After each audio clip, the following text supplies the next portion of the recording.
which much great satisfaction with the minister's policy on this issue. We know that the housing authorities have been instructed to look for asbestos and other hazardous materials at this manor. Residents are worried about the quality of information from the housing authority. They want to know how this is being handled, and they want to know if they have been exposed. My question to the minister is, how soon can the residents and workers expect a report back from this minister on this issue? The Honourable Minister of Community Services. Thank you very much, Mr. Speaker. And as I indicated earlier, Mr. Speaker, the Housing Authority was on site all weekend. The residents were alerted. And indeed, Mr. Speaker, we have instructed the staff to make sure that they do some dust samples as a precaution, Mr. Speaker, to be on the safe side. And when those results come back, we will certainly identify if indeed there are any problems from that point forward, Mr. Speaker. Member for Halifax Citadel on your final supplementary. Mr. Speaker, as I said earlier, I was at that meeting, and the residents were told that if they put another coat of paint on their walls and in their ceiling, that would address a large part of their problem. And we know that that's the largest part of the minister's strategy on this issue. Mr. Speaker, we know that zonalite, containing one of the most dangerous forms of asbestos, is in at least some of these public housing units, and if disturbed, they can lead to lung disease, including cancer, for anyone exposed. Clearly, the minister is not going to conduct an open and transparent audit of asbestos. When can we expect full disclosure of all the findings regarding asbestos in public housing? Minister of Community Services. Well, thank you very much, Mr. Speaker, and I appreciate the opportunity to again rise and assure all members of this House and all Nova Scotians that indeed we have done due diligence. The residents are not in any danger. And, Mr. Speaker, I wonder what strategy my honourable colleague is referring to. I don't have a strategy, and if he's aware of a personal strategy that I have, I would offer him to propose that to me, Mr. Speaker. Honourable Member for Shelburne.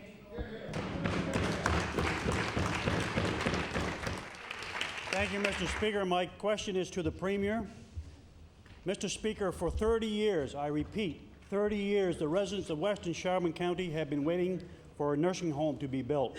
The Department of Health first indicated 12 to 16 beds could be added to Bayside Home, far fewer than the 50 the community needs. Then the Minister of Health wrote the committee and said there would be no nursing home beds in the near future. But during the election, the Premier stopped by to commit 40 bids. My question to the Premier, how many bids will the community get, and when will they be built? The Honourable the Premier. Well, thank you very much, Mr. Speaker. Indeed, I did visit that facility and had an opportunity to meet the staff and many of the residents. Had an opportunity to see the fine quality of health care that's being delivered there, Mr. Speaker. We made a commitment, and I've made a commitment to 40 beds. And as such, Mr. Speaker, they will get 40 beds during the continuing care strategy. Member for Shelburne on your first supplementary. Thank you, Mr. Speaker. My question again is to the Minister of Health, and I'm going to do my interpretation of Vanna White here. I'd like to table a tender for... Order. Order. Order. Order. Order. I would also like to remind all members, both new and returning, that the use of props is not permitted in the House, and if you have a document to table, the page will be happy to present it to the clerks. The Honourable Member for Shelburne, on your question. I'm quickly learning, but I'm not going to give up on the Bayside project.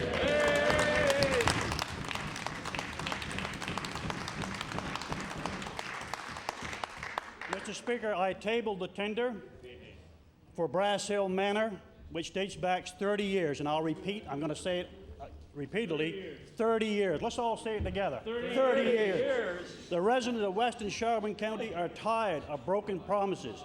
They are tired of sending their elderly ill away to get care, and they are tired of watching couples who have been married for 50 to 60 years and more torn apart when one or both requires care.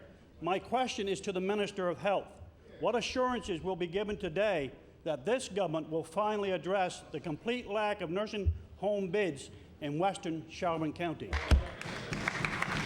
The Honourable Minister of Health.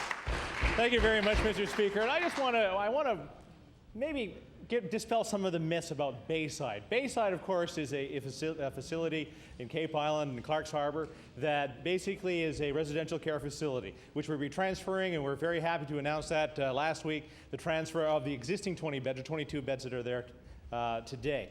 We are going to be constructing within the first 4 years. The amount of time that it takes to get a tender out, by the time it takes to actually construct things. You know, we all get our hard hats together and get out there and build this home as quickly as possible.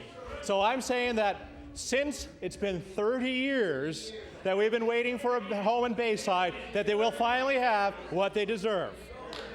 The honourable member for Shelburne on your final supplementary. Thank you, Mr. Speaker. The municipality of Barrington and the town of Clark's Harbor have offered $280,000 plus land to expand Bayside Home. 3 political parties agreed during the election that the community needs a nursing home. My final question to the Minister of Health is, the local communities are willing to do their part. So when will the minister put out a tender called for the need for 50-bed expansion for Bayside Home? The Honourable Minister of Health. Thank you very much, Mr. Speaker. I must correct the member opposite that we have committed to a 40-bed expansion to Bayside because that is the amount of beds that that facility can sustain. Plus, we want to be doing some other things within that community, including respite care, including adult daycare, and all the things that are going to help seniors stay in their homes longer. So members, Mr. Speaker, I am committing that as soon as we can get a budget done and we can get the tender documents down, that we will be announcing that as soon as we can. So much time. Of the Liberal Party. Mr. Speaker, on Canada Day, the Conservative government placed regulations on gas prices in Nova Scotia.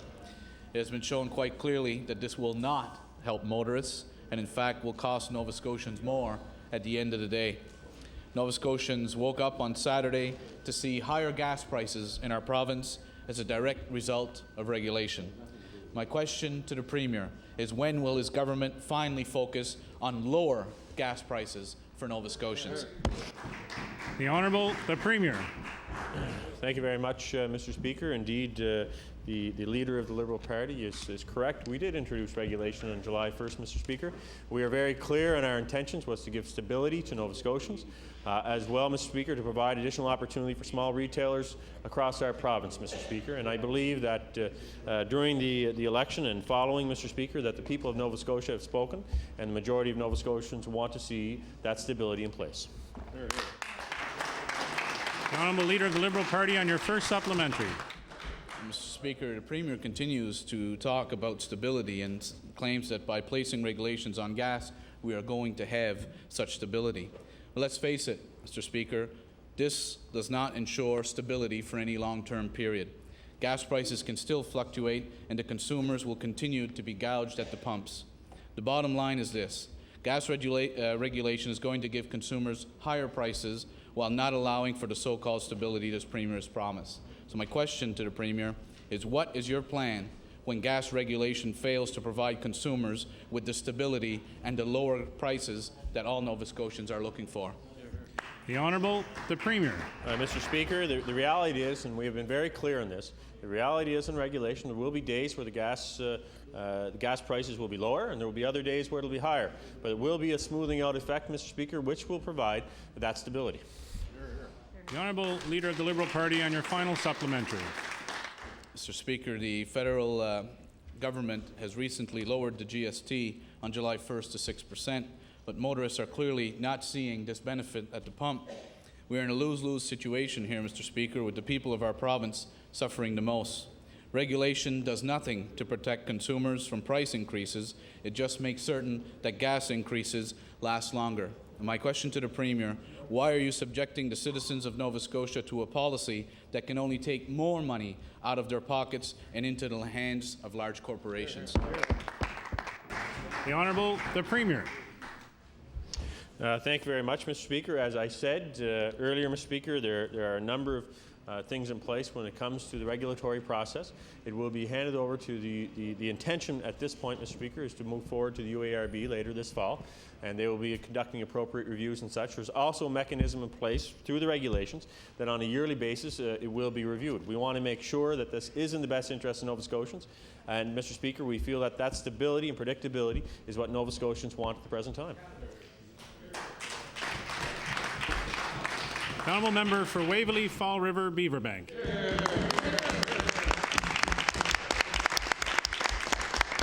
Thank you, Mr. Speaker. My question is for the Minister of Health. Mr. Speaker, the Department of Health has announced a partnership with Northwood Care to build a 150-bed facility somewhere in the Sackville-Bedford area. The facility site was originally to be located in Rocky Lake, and the announcements go back 4 years. On no fewer than 10 separate occasions, the government committed to building the beds. Now they are delaying building the home even longer by reviewing the site selection process. My question to the Minister of Health: the land has been cleared and things are ready to go on the original site. Why the review now? The Honourable Minister of Health. Thank you very much, Mr. Speaker, and thank you for the question. Of course, this issue has been around for a very long time. Unfortunately, as we go in site selection, there's a winner over a loser, and I want to make sure that the decision that we make is the correct one for the community. As the member opposite knows fairly well, that there's been lots of questions about this and lots of interest on the Rocky Lake issue, and I just want to make sure that our decision will be the correct one. Honourable member for Waverley, Fall River, Beaverbank, on your first supplementary. Mr. Speaker, on any given day, 200 seniors are waiting for hospital beds in the Halifax-Dartmouth area for badly needed nursing home beds. The new Cobequid nursing home was approved in June 2002. The project should have been completed in 2005, but the government has yet to break ground. The site is ready to go. The need is obviously there too. So my question to the minister is, why has his government continued to stall and delay building a nursing home that would have been housing seniors by now? The Honourable Minister of Health. Thank you very much, Mr. Speaker. And as the member opposite knows very well, that during the selection process there was probably 12 sites that were looked at that time. There were 3 of them that were shortlisted. And of course, there's a recommendation before me at this time that I want to make sure that it is the correct recommendation for all the citizens within the Cobequid health system. The Honourable Member for Waverley, Fall River, Beaverbank, on your final supplementary. Mr. Speaker, if you go to the site where the nursing home should stand, you'll see nothing but an empty lot. As empty as the 2002 promise to build a nursing home for the residents of Waverley, Fall River, Beaverbank. Seniors and their families in my riding and in the ones surrounding are waiting, Mr. Speaker. My question to the Minister of Health: how much longer will the residents of this area and seniors in hospital beds throughout HRM continue to wait for Cobequid Nursing Home to be built?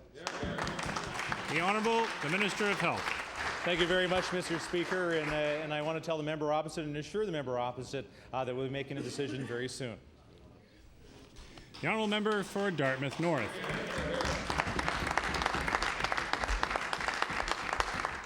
Thank you, Mr. Speaker. My first question is for the Minister of Justice. Mr. Speaker, my own riding at Dartmouth North received more than one visit by the Premier during the recent election.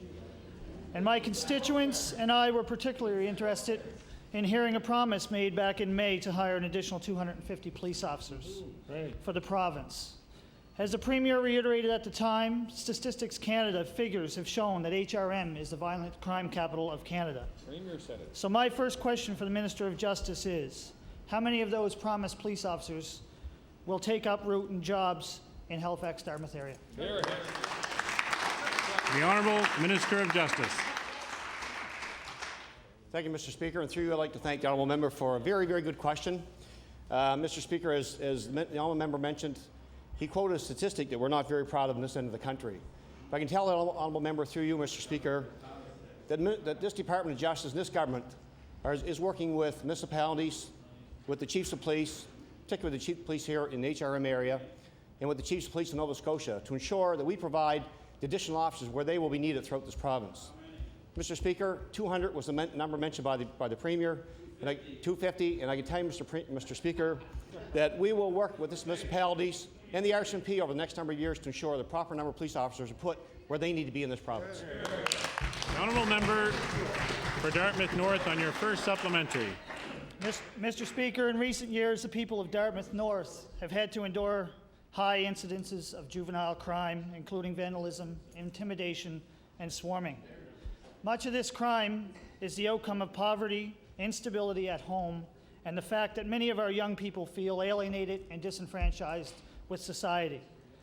In Dartmouth North, we've been successful with establishing our village constable program.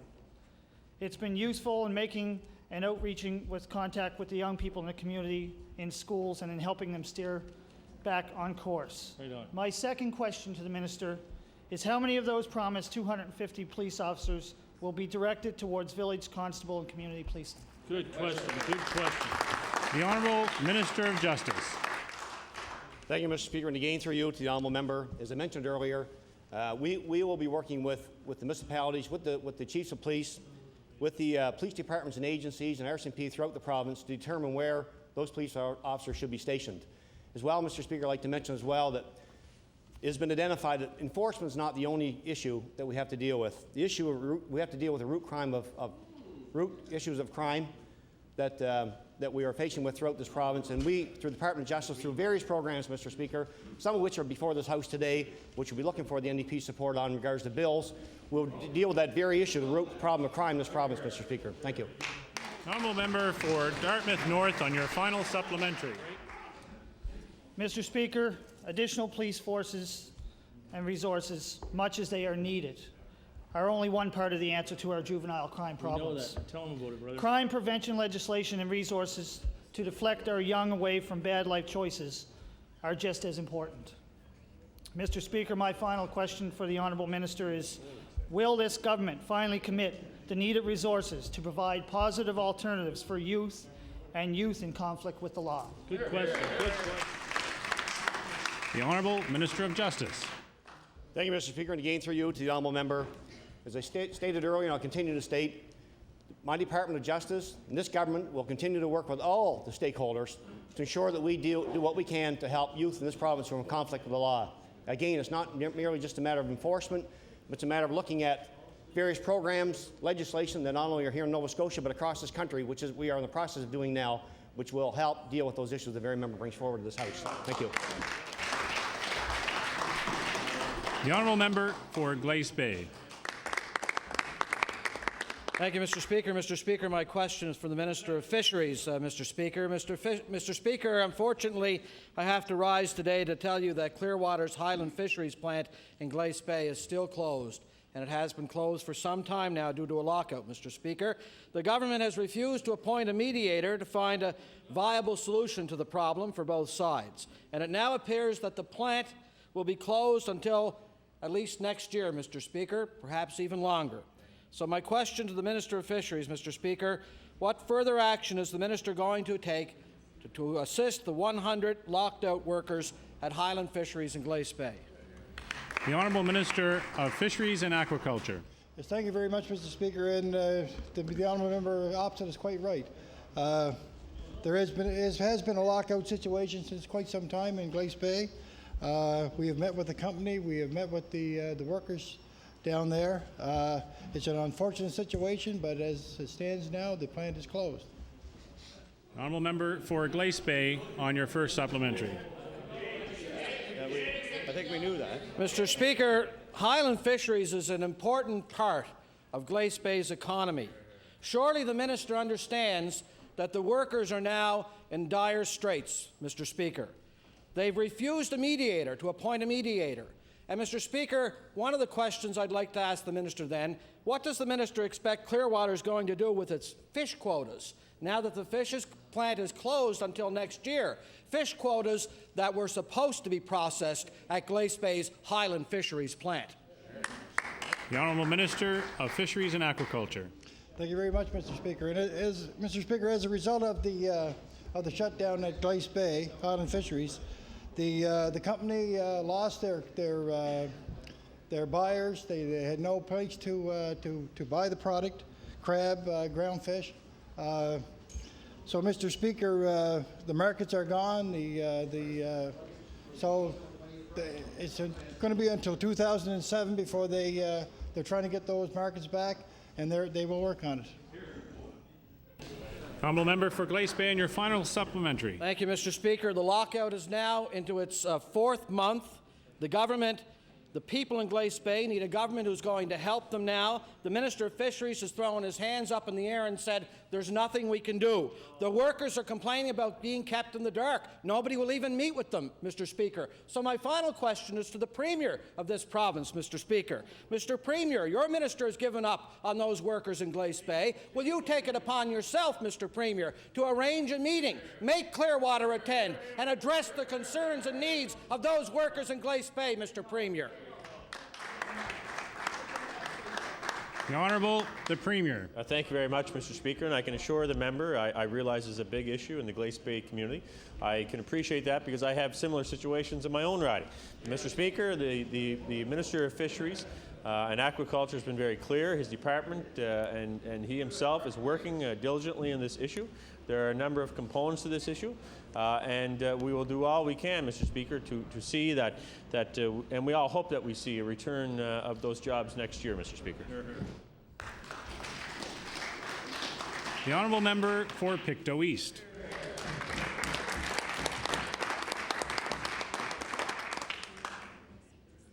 Mr. Speaker, my question is for the Minister of Health. Isabel Worth will soon turn 81 years old. In spite of numerous health challenges, she has an incredible passion for life. Mrs. Worth has blockages cutting off the flow of blood to her leg, and she needs surgery to correct it. But she is waiting for that surgery in terrible pain because her doctor can't get the operating room time. She is on the emergency list, but could wait more weeks or more months for surgery. My question to the Minister of Health: why are the wait times so bad that people on emergency lists, Mr. Speaker, are waiting weeks or months for surgery? The Honourable Minister of Health. Thank you very much, Mr. Speaker, and I thank the member opposite for the question. And as we're very well aware that our wait lists are too long. That is something we've talked about on a number of occasions in this House, and one that we are continuing and working with all the stakeholders. That's the docs, that's the district health authorities, and making sure that the correct operating rooms are available when and where they need them. And I suggest to you, Mr. Speaker, that we will continue our work to make sure that we still have, we have the best health system in Canada. The Honourable member for Pictou East on your first supplementary. Mr. Speaker, there are many factors involved. There's a lack of nursing home beds this government intends to delay addressing for up to 10 years. Shameful, shameful. There's a shortage of specialists, and little has been done to address recruitment and retention issues. And this government's cuts to the capital health budget in 2000 and 2001 reduced operating room availability. You're right. None of this helps Mrs. Worth or her family. So I ask the Minister of Health, when will his government start easing the bottleneck in short-stay surgeries? Good question. The Honourable Minister of Health. Thank you very much, Mr. Speaker. And I want to take three items that the member opposite talked about. Long-term care, of course, and we're talking about the continuing care strategy. The NDP tends to try to blow it over that this is about in 10 years we're going to be building. Mr. Speaker, we're going to be building 826 beds within the first 4 years. Within, Mr. Speaker. So they can gloss over. They can gloss over the issue and try to make people believe that it's going to be 10 years. Our commitment is going to be doing that within the first 4 years. We have more doctors in this province. We have a nursing strategy that is retaining and training and making sure that our nurses are here in this province and staying in this province. Mr. Speaker, we're doing everything that we can, and we will continue to make sure that the healthcare system works in this province. The Honourable member for Pictou East on your final supplementary. Mr. Speaker, Mrs. Worth is concerned about days, not years. Right on, right on, right on. Mrs. Worth is in very poor health, and every day she waits is a day that might bring even more complications and risk. She is joined by many Nova Scotians who are waiting for urgently needed surgery.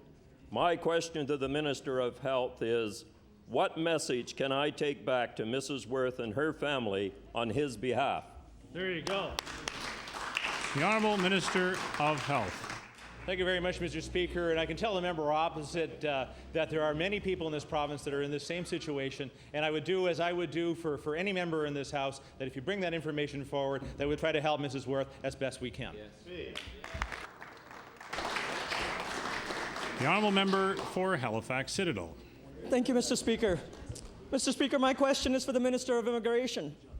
In 2002, the PC government did a deal with one of its supporters without the use of a public tendering process with Cornwallis Financial to privatize this province's immigration function. Last March, Halifax Global submitted a very critical review of that minister's policy, and the minister sat on it for 3 months. Then last Friday, the minister announced the sudden termination of the Cornwallis contract. Mr. Speaker, can the minister confirm that there will be no payment made to Cornwallis Financial by the government in regard to the discontinuation of the Nova Scotia Nominee Program contract? The Honourable Minister of Immigration. Thank you, Mr. Speaker. And I would like to say that the contract expired with Cornwallis. It was not terminated. And we will be moving forward. The province is eliminating more provincial fees for new immigrants. There will be no fees for the skilled worker portion, and we will continue to evaluate and look at our nominee program to assure that it is working in Nova Scotia.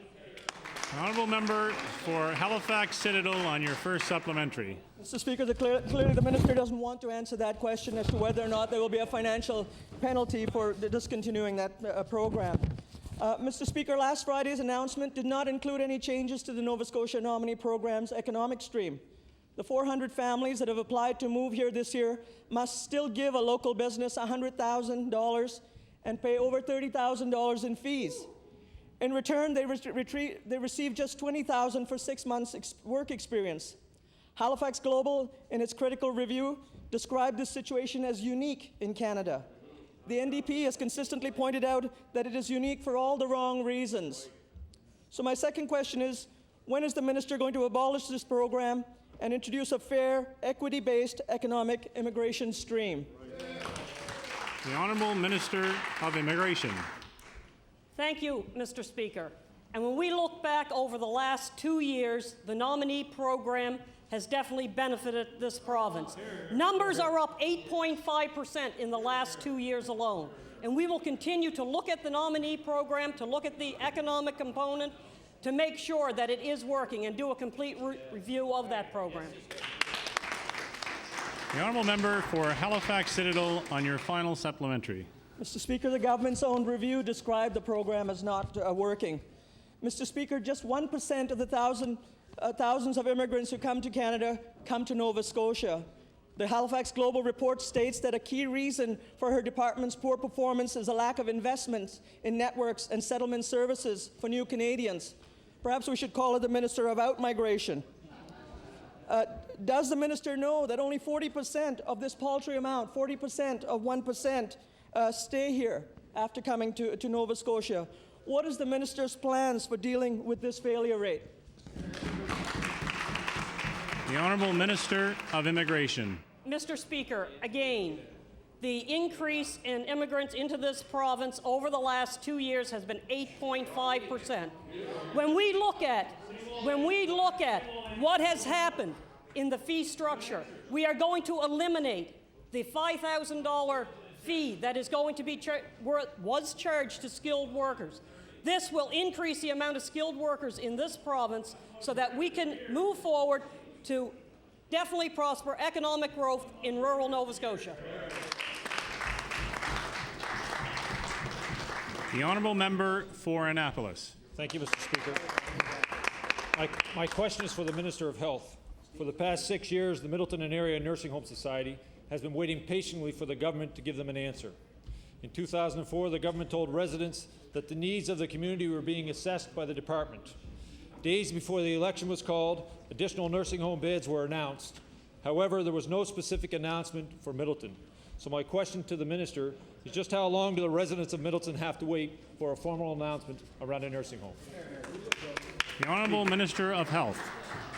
Thank you very much, Mr. Speaker. And as the member opposite is well aware that we did release the continuing care strategy just a few weeks ago, we want to be able to make sure that we work with Middleton, we work with other communities within the valley to make sure that we place beds in the correct areas. And that's what we're going to be doing over the next few weeks, making sure that we have those in the right places so that we can make sure that we have the placement and those things in place.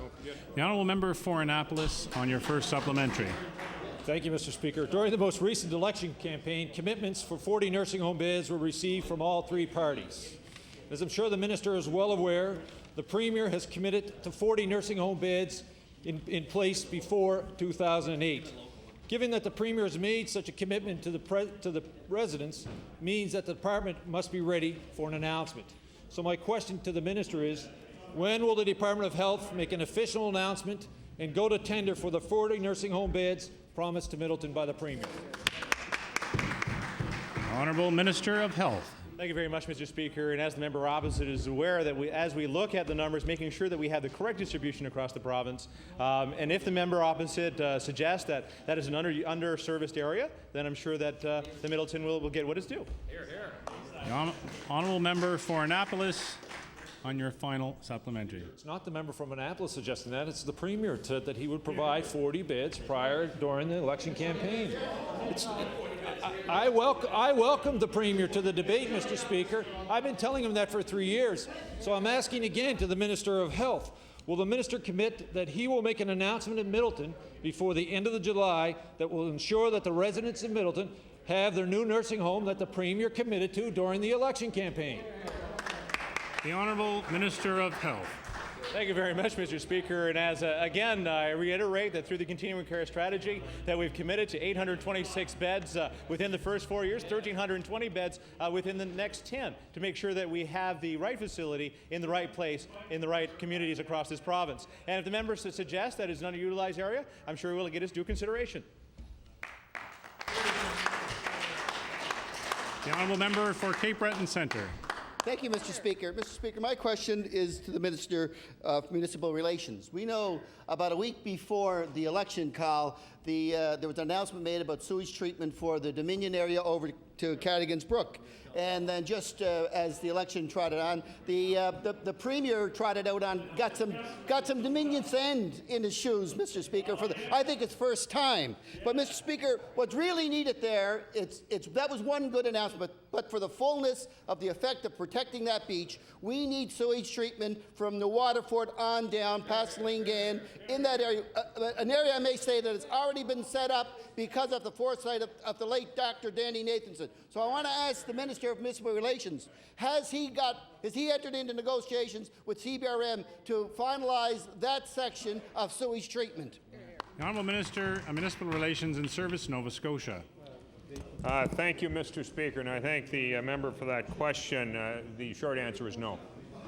The Honourable Member for Cape Breton Centre on your first supplementary. Yes, Mr. Speaker. Well, there wasn't much sewage in that answer, was there? Mr. Speaker, I want to move on then, Mr. Speaker, to the Minister of Natural Resources. As we know very well, that this is the 100th anniversary of the Municipality of Dominion, and they've been celebrating, and the real celebrations take place later this month.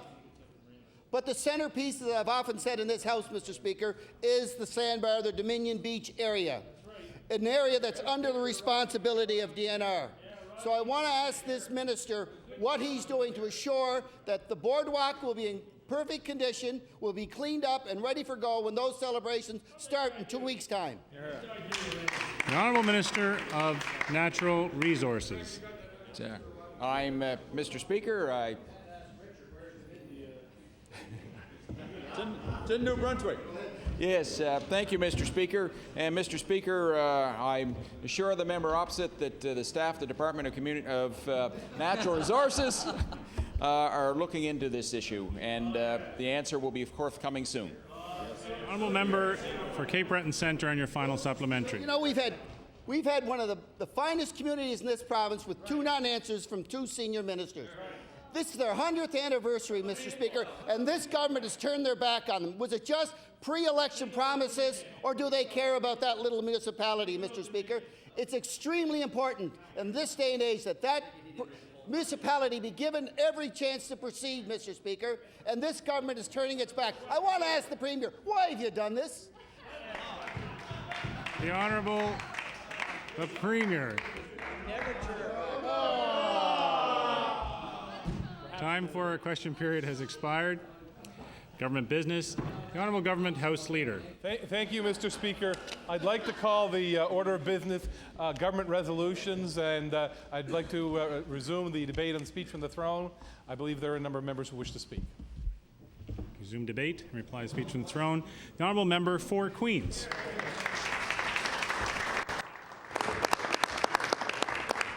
Thank you, Mr. Speaker. First, I'd like to thank all of the constituents of Queens who put faith in my ability to represent their voices here in Province House.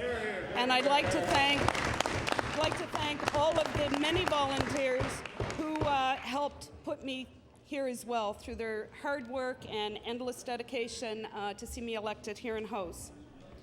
I just want to give the House a little bit of history of Queens and describe for you our communities and life in the riding of Queens. We, the residents of Queens, are blessed. Yes? Has the floor. If people need to take conversation outside the chamber, please do so. Honourable Member for Queens. Thank you, Mr. Speaker. As I started to say, I'd like to give the House just some background and history on the riding of Queens and the residents in our communities and what we're all about and some of our issues and concerns. First, I want to state by saying that Queens is one of the most beautiful, scenic, rural communities in Nova Scotia. We're surrounded by ocean, lakes, rivers, streams, sensitive ecosystems of salt marshes, fresh water bogs, forests, and fields. Queens is rich in history, heritage, and culture. Since time undated, First Nations people, the Mi'kmaq, lived along the riverbanks of the Medway, Mersey, and other riverbanks, and held gatherings at the Kejimkujik, today known as the Kejimkujik National Park. Today, some of our Acadia First Nations proudly claim the reserves of Wildcat, Pondhook, and Medway. In 1604, our First Nations Mi'kmaq greeted Samuel Champlain along the banks of Petite Riviere, and today the sacred burial grounds of Mi'kmaq and Acadians are nestled near Indian Hill next to Sperry's Beach. In 1759, the New England planters arrived on the shores of Liverpool. Liverpool was known as the base for Nova Scotia privateers, or the port of privateers, and once was a hub for shipbuilding. Simeon Perkins, a local merchant at the time, recorded colorful, detailed accounts of town life. In the years 1776 to 1785, Port Mattoon became a landing place and settlement for over 500 Black Loyalists, and many of those descendants still reside in Queens County today. Many of our communities, such as Caledonia, Greenfield, Mill Village, Charleston, Port Medway, West Berlin, Beach Meadows, Brooklyn, Liverpool, Milton, Port Mattoon, Port Jolly, Somerville, East Port Medway, Vugler's Cove, Cherry Hill, Broad Cove, Petite Riviere, Crowstown, Italy Cross, Middlewood, and Danesville have all played important roles in the history of our riding. Ports were bustling with fishing and shipbuilding activity. Pulp and sawmills churned along the riverbanks, grand homes and hotels, strong farms, and vibrant communities. Today, we celebrate our history and culture through the many festivals of events, such as Privateer Days. And if any of you had the opportunity to visit Queens this weekend, you would have had a wonderful time meeting and greeting folks and partaking in the many wonderful activities. We also celebrate the enactments of Champlain Landing in Petite Riviere. And today, while our communities have changed and have suffered many economic setbacks, we still continue to move forward and grow. I want to talk to you a bit and share some of our concerns and beauty along our shores of Queens. Queens is blessed with many sandy, crystal, white beaches, and they truly are one of our most kept best secrets in Queens. We also see many rugged coastlines surrounding some of those beautiful beaches. I recommend that anyone traveling in Queens take a trip by boat and have a look around at our beautiful coastlines. However, our coastlines are changing, and there certainly seems to be a need for a clear coastal management plan. There is potential for overdevelopment along our coastlines, and while development is always good, we still need to keep in mind that coastal management is something of a concern in our coastal areas. With rising waters due to climate change and the instability of our coastlines, it's important that the province truly looks at strong, sound management for our coast. Our environment. In our riding, we have fragile environments, we have a large watershed, and while scenic, we still have concerns. There have been high levels of mercury tested and found in our Kejimkujik lakes and in our watershed area. We also have many endangered species.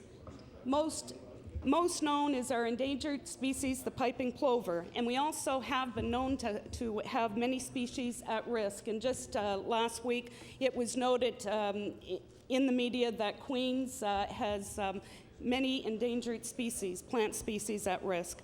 The protection of the Tobiatic as one of the 7 ecological reserves in Nova Scotia is to be applauded. We do, though, need to be conscious and of the urgent need to continue to act in a responsible manner. Queens has been blessed with an abundance of natural resources, but sadly, we, like many ridings across the province and in this country, we are depleting our resources at an alarming rate.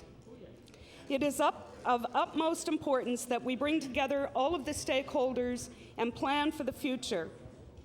A plan for sustainable management of our resources, value-added products should be of a prime concern. Queens has been renowned for its history in the forest industry and was once known as the forest capital of Nova Scotia. Sawmills, lumber mills, woodlot owners, and Christmas tree owners make up that industry today. It is of utmost importance that government and the partners around the forestry industry table remain focused on strong and responsible forest management practices. Our fishing communities have changed drastically over the past 50 years. Ground fishery is all but gone, and the lobster fishery has been struggling. We need, again, to bring partners around the table and talk about a sustainable fishing industry, harvesting species that we never thought possible before. In Queens, we also have many small and medium farming operations. This, too, is a major concern that we offer support for our farmers in our communities. We are proud to have Van Dyke's blueberry farming operation. Van Dyke's promotes all-natural blueberry juice and just started to sell that blueberry juice in European countries. Economic development. This is a very real, serious concern for our riding of Queens. We have small and medium industry, Bowater being one of the largest manufacturing pulp and paper industry in our county. Bowater at one time boasted employees in the numbers well over 1,000 employees. Today, there may be a little over 400 employees left at the mill. We need to start talking about the pulp and paper industry in Queens. Bowater is facing serious energy issues. There will be a time when we will be talking about supply management issues for our pulp and paper industry. If anybody has traveled behind one of our logging trucks and you see supply coming in no more than 4 or 6 inches in cases, we're going to be facing supply management issues for our pulp and paper industry. Also, with fluctuating markets and the strong Canadian dollar, we need to be talking about the future of the economic sustainable development for Queens. In my question earlier today, I made note of Lightbridge, a call center closing the end of August this year. This is a serious concern for well over 150 employees in the area. And while for the first 2 years, Lightbridge proved to be a good corporate citizen and provide gainful employment for those 150 people, unfortunately, the reality is call centers do not make strong, long-term, sustainable anchors in a community. We need long-term sustainable economic development in Queens and in other rural communities across this province. We have in Queens a very strong small business community. New businesses are looking to come to Queens and set up shop, but we need to make an environment or create that environment to actually attract small business owners. We need to look at the red tape and the unnecessary regulation. We have to offer incentives for our small business owners. We have expertise at the ready in our communities, and we need to build that stronger capacity for those small businesses. We have a growing tourism industry in Queens. We have one of the most beautiful scenic beaches and coastlines and rivers and lakes. We're home to White Point Lodge, and we really need to get behind our tourism industry and build that stronger. We have a wealth of talent in Queens. We have artisans, we have artists, we have craftspeople, we have musicians, we have actors, and we have writers. And we're home to Carol Baker and Hank Snow, and we need to get behind all of the talent that we have in Queens and offer that to the many tourists that are coming through our county. Of course, in order to attract those tourists to our county, Mr. Speaker, we need to have good infrastructure. We need to have well-maintained and safe roads for folks to travel on. We need clear direction where that's coming from the government. We also need to strengthen our ports and harbors. Again, I need to say long-term sustainable economic development is very, very important for Queens. In this province, too, we have one of the strongest wind regimes, and in Queens, we have a very strong wind regime in our county. And I think an opportunity for us in Queens would certainly be one to explore renewable energy opportunities and looking at wind development as one of those potentials for economic development. I truly believe that new economic development lies within renewable energy opportunities, and we really should be looking at manufacturing every widget and gidget that belongs in every renewable energy project, whether it be wind turbine blades, whether it be the nuts and bolts to hold the blades to the turbine, whether we're manufacturing grates and any widget and gidget belonging to a tidal power plant. We need to be looking at that. We have a serious problem with out-migration of our youth, which brings me to education. Investing in our youth is an investment for our future. Investing in education is an investment in youth. We need to have better access opportunities for youth to post-secondary programs. We need more training and apprenticeship programs for those students who are not academically inclined to travel on to post-secondary.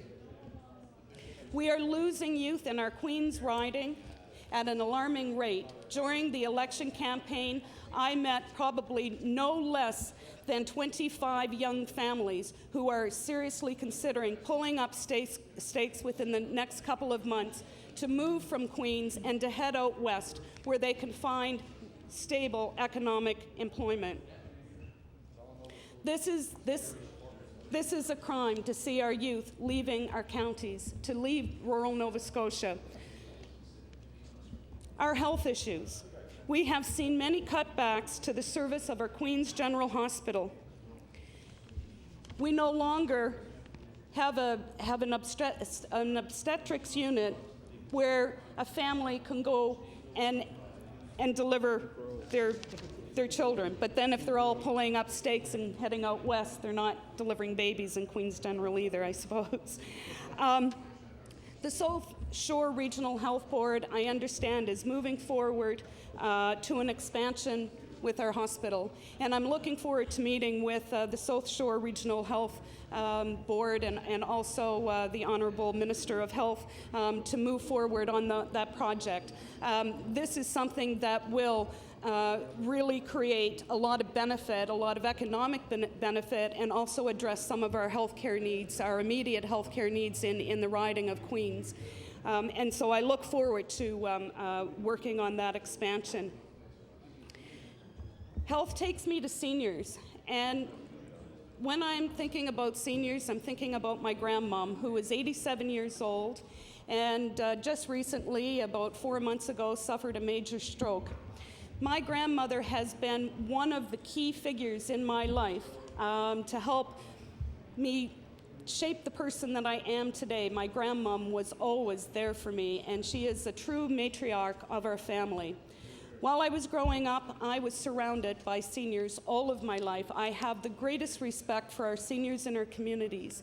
I worked in both long-term care and the home care sectors, and I worked on the front line, and I took away so much wisdom from those seniors in our communities and from the seniors that I worked with, that seniors issues and seniors concerns are very important to me, and I'm very passionate about representing their views.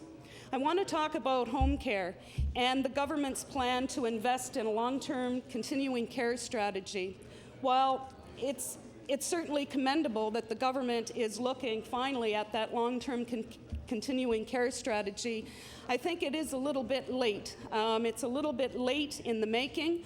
We have seen an erosion of healthcare and home care services over the past 10 years or more.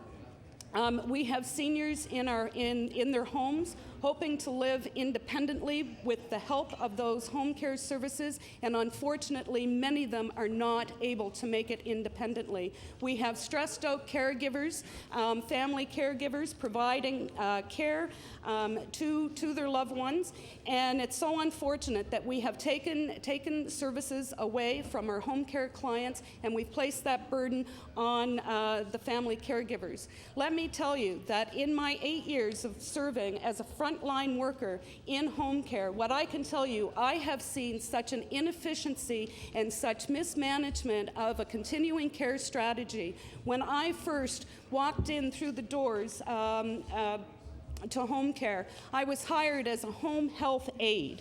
Within a year, the course was changed. We were then hired as home health providers. Within another year, we were then known as home care workers. And another year, we were known as home support workers. And then we went to continuing care workers. All through this process, a total waste of taxpayers' dollars to reinvent the wheel. That's what's happened to this continuing care strategy. When you look at the manuals and the tags and the letterhead and the training programs that are the same training programs year after year, and reinventing the wheel, and not once were the frontline workers, the workers with the expertise and the knowledge to be able to deliver a strong and supportive continuing care strategy, were we asked to the table.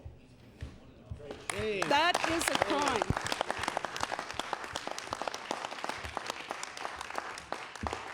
In 8 years, we have been waiting. I watched the services to many of my home care clients deteriorate to the point where people were unsafe in their homes.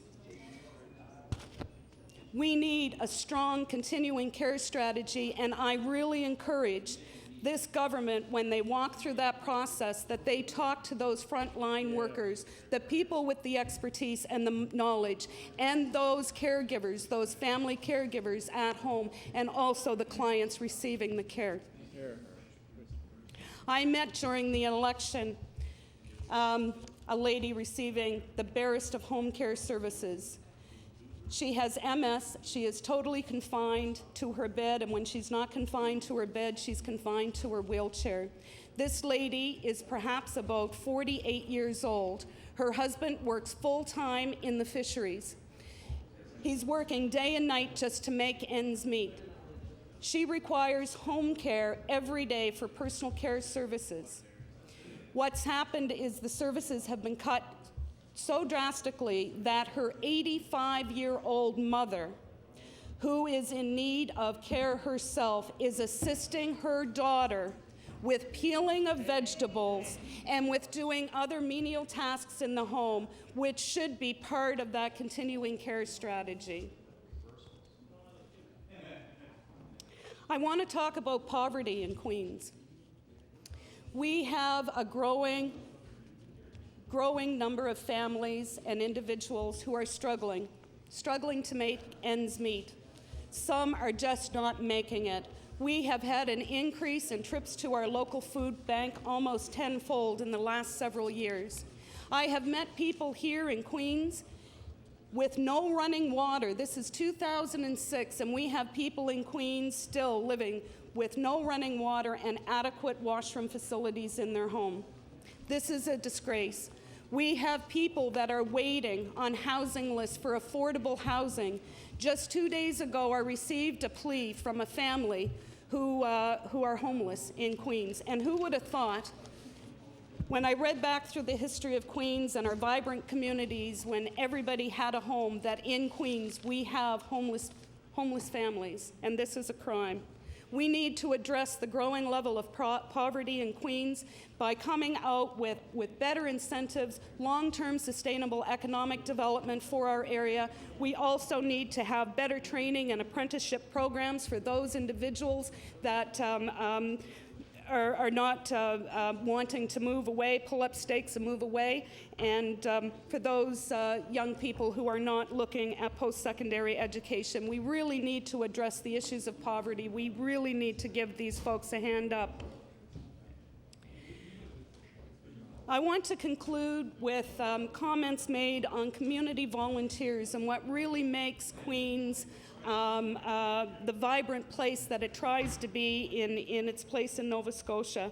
I want to give a huge thank you to all of the committed volunteer fire departments and the volunteer firefighters that across our riding and in every community in Queens work tirelessly and endlessly, dedicated to the cause of being there to protect their communities. They are there year-round, and when they've taken some downtime, these same firefighters, these same volunteers are opening up their fire halls, and they have the most wonderful breakfasts on Saturday morning. Any Saturday of the year, you can go to any community in Queens, and you can have the best, greasiest breakfast. But it's good. It's the grease that you need, perhaps, from the night before. But you have, and I'll tell you, for $5 to $7, you walk away filled and satisfied. And it's also a great way to meet up with your neighbors and friends and really give these folks a round of applause. And in behind the scenes of those volunteers, we have women's auxiliaries all across our ridings. Women auxiliaries who serve with the local fire departments, or they serve with the local church groups, or they serve with the local search and rescue. These women tirelessly work behind the scenes without being recognized for the service that they do. Well, they are recognized in our communities, Mr. Speaker, but they need to be recognized in this house. These women, if you go to any of our local suppers, again, like our breakfast, you will not walk away unsatisfied. These women will meet and greet you, and they'll bring you your coffee, and they'll bring you your food, and most of it is homemade in their own kitchens. And these women deserve a big round of applause for all of their dedication and the service they give to our communities.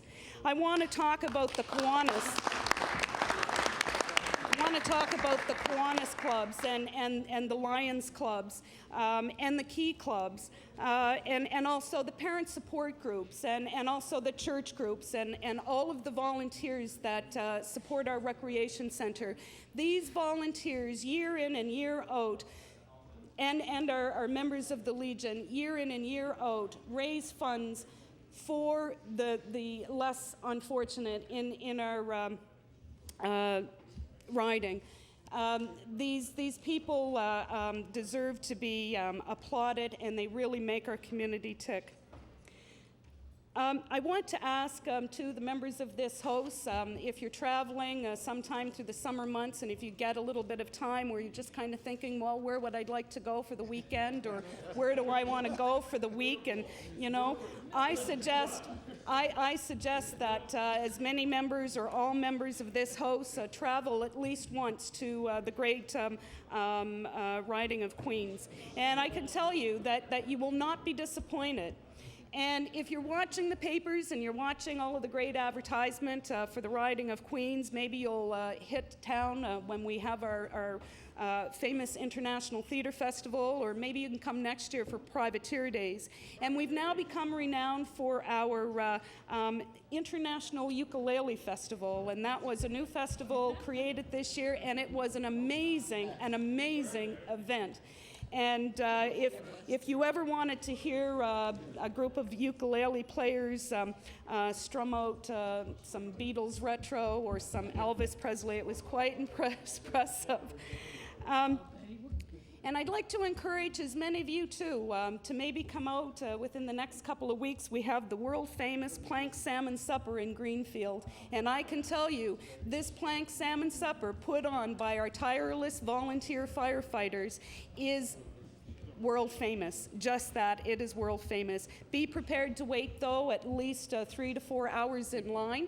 Come early because it's first come, first serve. No one will go left unfed. And I can tell you the last year when I went, I met people who were repeat customers for the last 5-6 years. People actually book their vacation from Maine and from Ontario, and some people come from as far away as Germany, and they book their vacations and their time in Queens just for this fabulous supper. So with that, Mr. Speaker, I'd like to close, and again, I welcome you all to Queens, and I expect to see you there, and when you do get in town, give me a call, and I'll give you a world-class tour of Queens.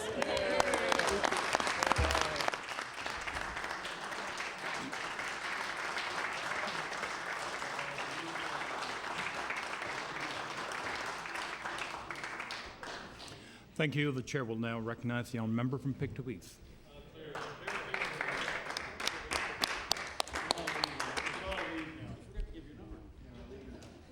Thank you, Mr. Speaker. First, I would like to congratulate you and you as Deputy Speaker and the Speaker on being elected. And I would like to thank the people of Pictou East for selecting me or electing me as the member. And I should really go into some of the history of Pictou East as the member for Queens did. However, I'm not going to do that, because what I want to do over the next couple of years is to try to restore Pictou East to its rightful historic place in the fabric of Nova Scotia politics.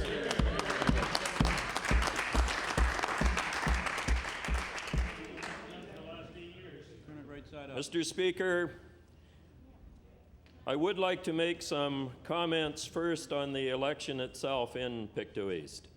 I would like to commend the other candidates for one of the cleanest election campaigns that I've ever participated in, and I have participated in quite a few, Mr. Speaker. I would also like to thank those that worked so tireless for me, and especially, Mr. Speaker, I want to pay tribute to the bravest person that I know, and that is my wife, who was not able to help me during the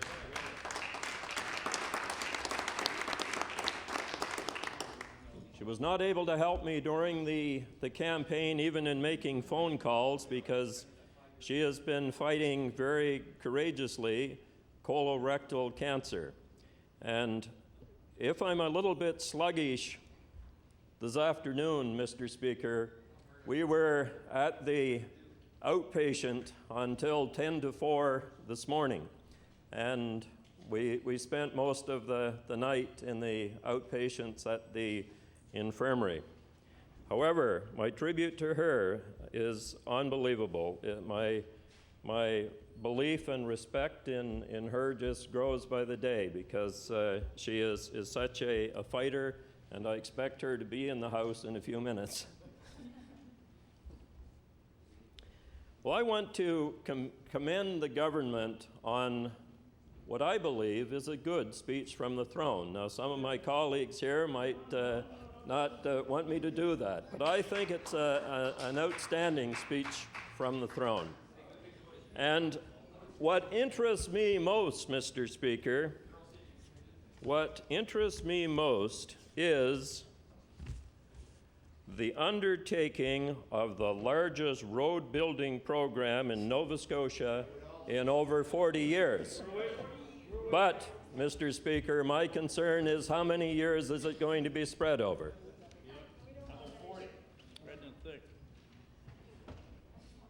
Our infrastructure has deteriorated so much through successive governments that it is in the most deplorable of situations.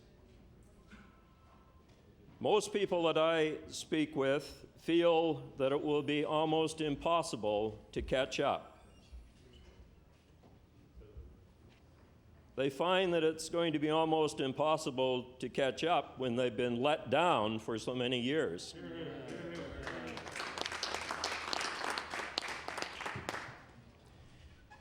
Now, I've gotten so many calls in the little bit of time that the constituency office has been open that I shouldn't really pick out one community, but I'm going to do that.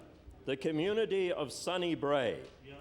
Sunny Brae is a very beautiful, historic community. And it knows all about promises, because it was there that the Guysborough Railway, the spur line, was a century ago heading towards Guysborough and never got there. It was one of the most infamous things that has ever happened in Nova Scotia politics.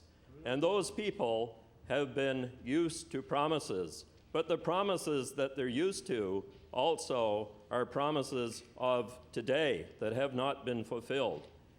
I went to a concert, Mr. Speaker, a concert a couple of weeks before the election, and at that concert, when I was leaving, a woman said to me, "Clary, watch the deer on the way home."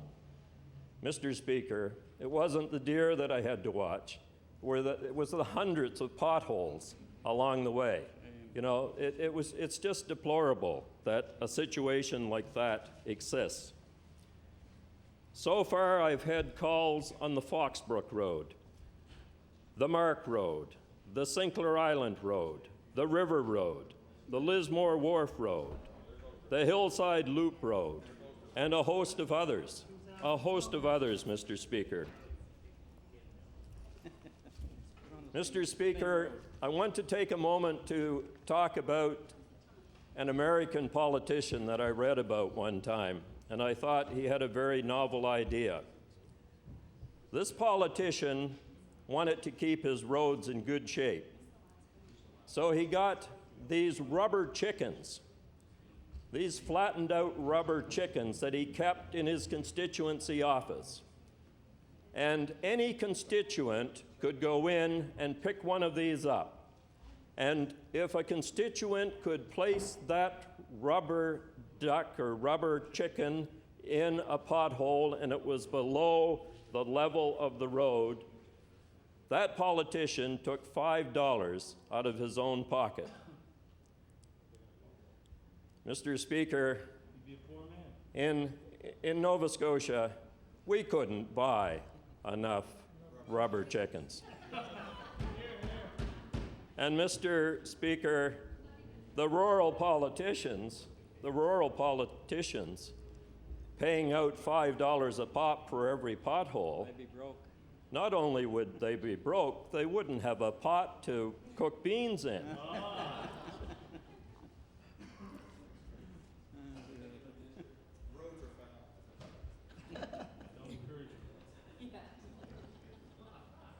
Mr. Speaker, what we need clearly is follow-through on some of these promises. And these promises also are not just in relationship to roads. That speech from the throne has a lot of good in it in relationship to health care. But I remind the members opposite that it's only words, Mr. Speaker, and we have to translate that verbiage into solutions for the benefits of all Nova Scotians.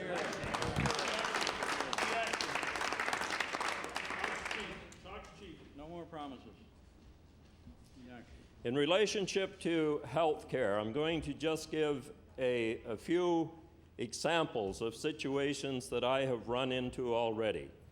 We have a situation in my riding, a situation in Pictou East, where a woman has been waiting to get into the pain clinic since 2003. 2003, Mr. Speaker. Shame. Not only has she been waiting that long, but she has a letter from the former Minister of Health saying that she can get treatment in another jurisdiction. But to get that treatment in another jurisdiction, she has to look after the travel costs, and she also has to look after the accommodation costs. And she's living in a home that she doesn't own. She doesn't have the money to follow through. Yesterday, I got a call from a 71-year-old. Similar situation. This man needs eye surgery. He has been told that he can get his eye surgery in Fredericton or Montreal or Toronto. And he is being advised that he has to pay the cost of getting there and pay for the accommodation. And Mr. Speaker, before someone else says it, I say shame. We already talked in question period about the 81-year-old who has been waiting since May 16th for emergency surgery. I was at her house and looked at, she was showing me her feet actually are starting to, around the toes, get a little blackish. She is concerned about gangrene. She believes that she cannot stand an operation that cuts her leg off, and she's a diabetic. So, Mr. Speaker, these situations are super serious. And I don't want to get too personal, but my wife, I mentioned earlier in relationship to colorectal cancer.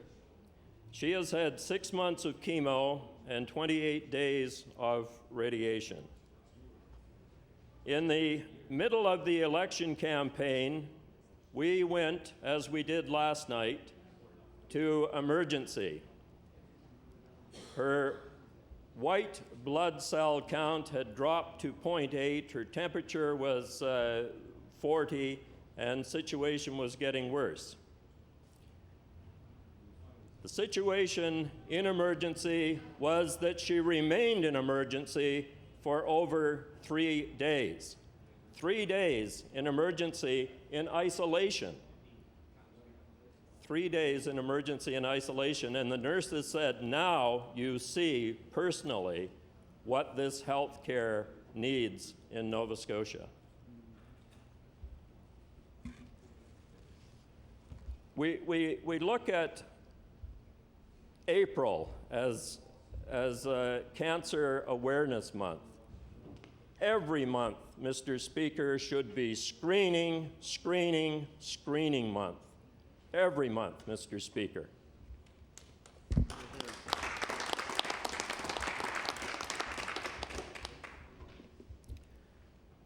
Also in the speech from the throne are some good things in relationship to education. Further reducing class sizes is important, and I commend the government for having that in the speech, for sure. But there are many, many other problems, including the need as the NDP put forward, to roll back tuition costs.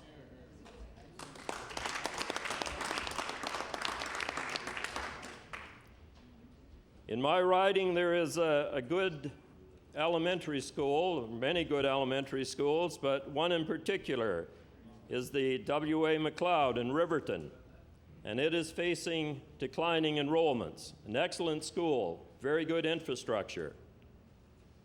A few kilometers away, another elementary school is going to be the site of the spending of several $1 million in repairs and renovations. Mr. Speaker, there are a lot of things that we have to look at in education.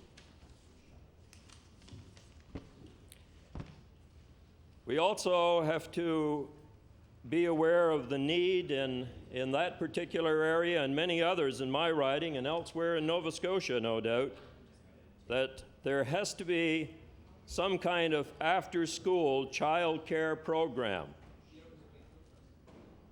And we need more day-long daycare in areas like Riverton and other areas of Pictou East.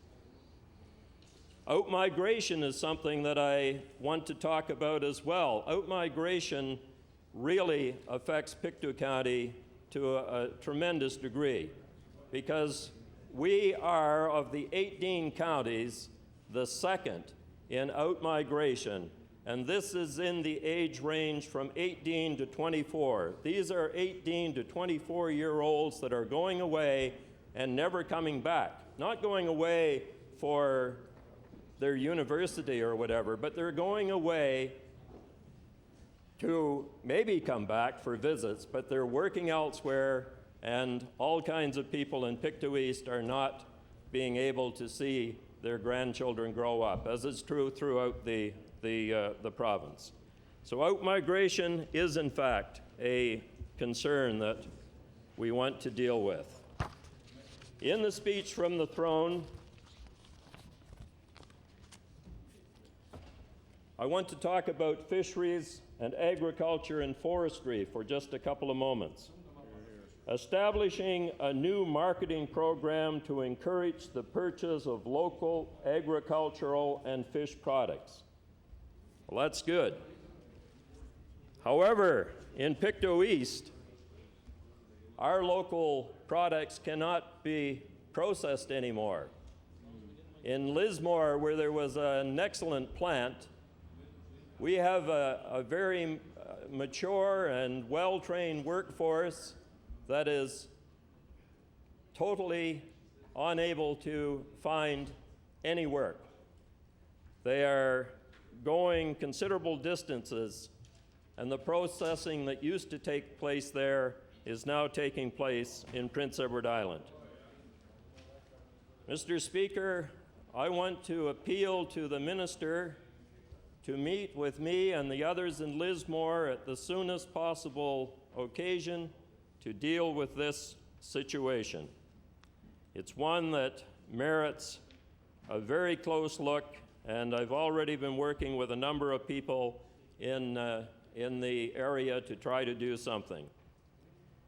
Agriculture, very little, I believe, was said about agriculture during the election campaign by any party. I was approached by a farmer at an event in Pictou East on Friday night, and he said, "We feel totally neglected. We're not getting the coverage that we deserve in these very desperate and struggling times." So, Mr. Speaker, I urge all of us to start looking more closely at the agriculture issue and make a case for the people that are so deserving of assistance in any way that we can, because these people feed us. Forestry. Well, forestry is something that I have jotted just a little note on, and there are lots of issues, Mr. Speaker, other than Stora, and one that really concerns me, and I'm not taking a shot at the government in relationship to to Bowater Mercy and the purchasing of acreage that was actually not identified and on scene, but then there was a purchase. But I believe that's a good thing, that we get more Crown land and that we try to protect up to 12% of our province. However, at the same time, simultaneous to the Bowater purchase, we had a situation where Nina Paper in northern Nova Scotia sold several thousand acres without, I don't believe, anyone at the table. 500,000 acres. 500,000 acres sold, Mr. Speaker, without a blink by this government.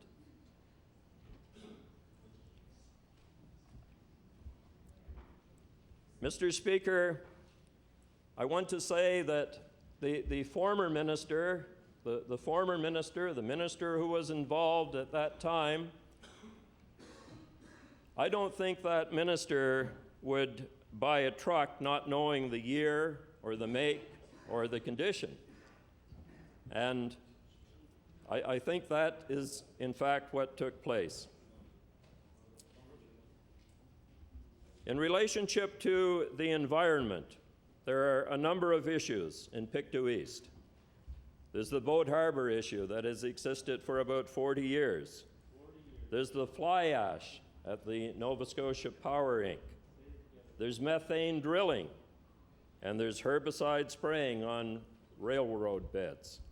Mr. Speaker, the issues are enormous that we face in Pictou East, and I want to play a part, as I said in the beginning, of restoring Pictou East to its rightful place within the fabric of Nova Scotia politics. Hear, hear. But before concluding, I want to say that the HST removal of home heating, one of the several ideas hijacked from the NDP, it was first ridiculed big time. It couldn't be done. It was impossible because of agreements with Ottawa and because of agreements with the other maritime provinces. So for 6 years there was this, it couldn't be done. And then Premier Lord sort of did a little something, and of course the NDP talked about it for 6 years, and it becomes part of the plank in the election campaign. However, I want to add my voice to the fact that this assistance should come sooner rather than later. If we're going to help people out, let's help people out now.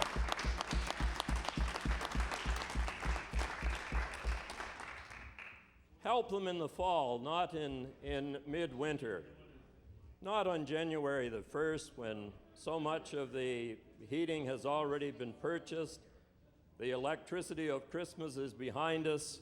Mr. Speaker, I think we need and owe that to the people of Nova Scotia. We need to do that, and we owe that to the people of Nova Scotia. And Mr. Speaker, before I conclude, I see in the gallery one of my daughters, Sarah, who is a great door-to-door person in the election campaign.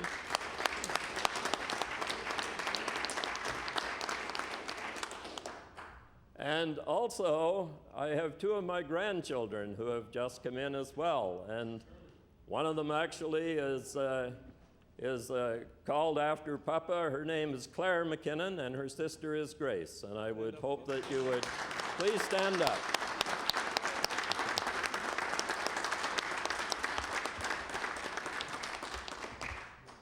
Mr. Speaker, since I am concluding on a personal note, I just want to say how humbled I am and honored to be the member for Pictou East, which I probably said when I was starting my remarks, because someone talked about humble beginnings on Friday. And I just want to say that this honor to be a part of the 60th Assembly is a great one for me as the son of a coal miner who worked in the Drummond mine in Westville for 33 years until he was smashed up in the pit.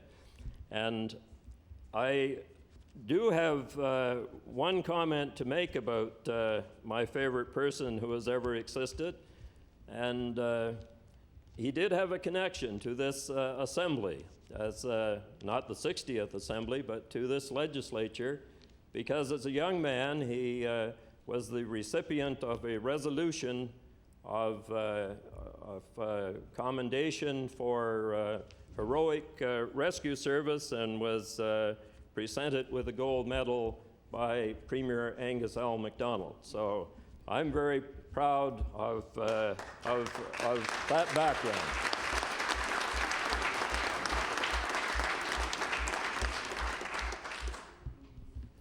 However, Mr. Speaker, there are many other issues that could be addressed. However, let me conclude by saying that all 52 of us are trying to do the best we can for Nova Scotians, and that we should work together when and where possible. And I know it's not always possible. Last week, Mr. Speaker, I wanted a copy of a letter going to the town of Westville and was advised that it doesn't work that way. Well, Mr. Speaker, it should work that way. Hear, hear.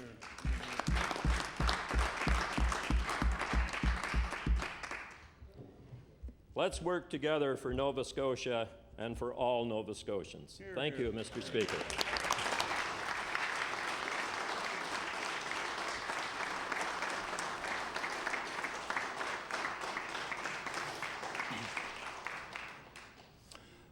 Thank you. The chair now recognizes the Honourable Minister of Education. Thank you, Mr. Speaker. I move the debate on the reply to the speech from the throne be adjourned.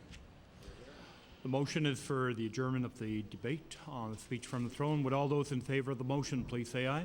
Aye. Contrary-minded, nay. The motion is carried. The Deputy Government House Leader. Mr. Speaker, this is a conclusion of the business of the government for today.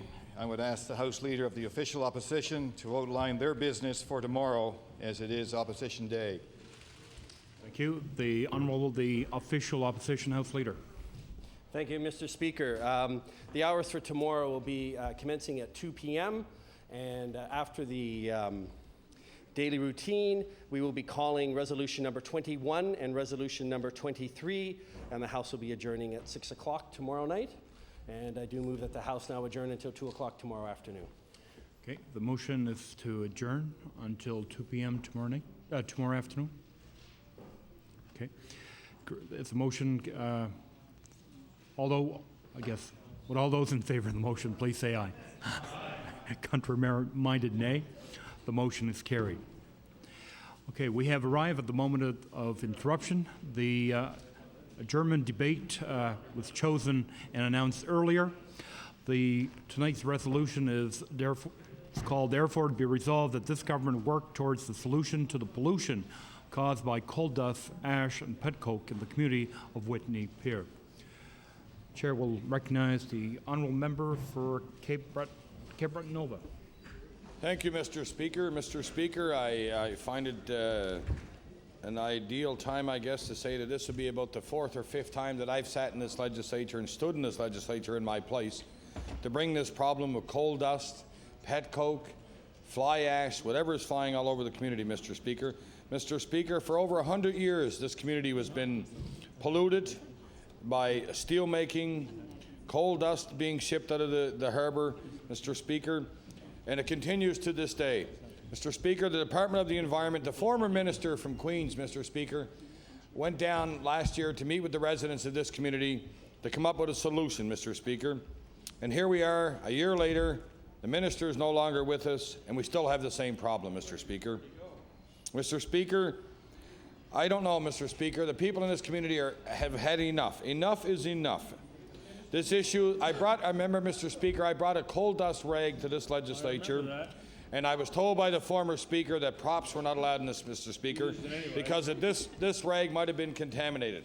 Well, Mr. Speaker, it was contaminated enough for the pages or anybody else, but so what do you think the people in the community of Whitney Pier are living with when they have coal dust blowing on their homes, from James Street to Matilda Street to St. Anne Street to Dominion Street to Star Court, all through the whole community. Now, Mr. Speaker, even the senior citizens on Griffin Street.